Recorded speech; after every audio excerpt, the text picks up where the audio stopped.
Terima kasih pemirsa Anda masih bersama kami. Gudeg merupakan masakan tradisional Yogyakarta yang sudah terkenal kelezatannya. Di kota Lubuk Linggau sekarang sudah ada warung gudeg yang unik dan rasanya sudah pasti lezat. Namanya gudeg trotoar. Gudeg adalah salah satu makanan khas Indonesia yang terkenal akan kelezatannya.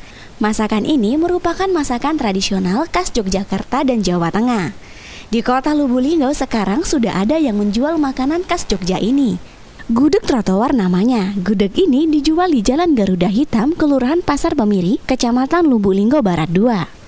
Pemilik warung gudeg trotoar, Putra, menuturkan menjual gudeg dengan menggunakan kendaraan pribadi mobil sebagai tempat berjualan. Ia menjual gudeg dengan resep keluarganya yang memang asli dari Jogja. Ia membuka usaha kuliner ini sudah 8 bulan lalu karena pandemi. Ia berjualan setiap hari dari pukul 8 pagi sampai dagangannya habis. Menu yang ia tawarkan gudeg dengan bermacam-macam lauk pelengkap gudeg, serta ada sate jeroan yang ditusuk.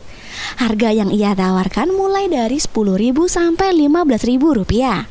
Putra mengatakan ia membuka usaha dengan kendaraan pribadinya karena ia melihat belum ada warga kota Lubuk Linggau yang menjual makanan khas Jogja seperti gudeg dengan menggunakan mobil sebagai tempat usahanya, sehingga bisa menarik hati warga kota Lubuk Linggau untuk dapat mencoba gudeg trotoar miliknya.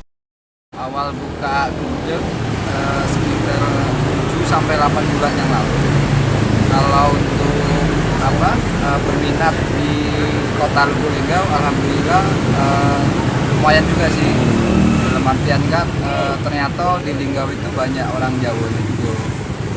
Jadi kalau untuk menu cuma ada yang 10, 12 sampai 15 tergantung lauk yang dibeli.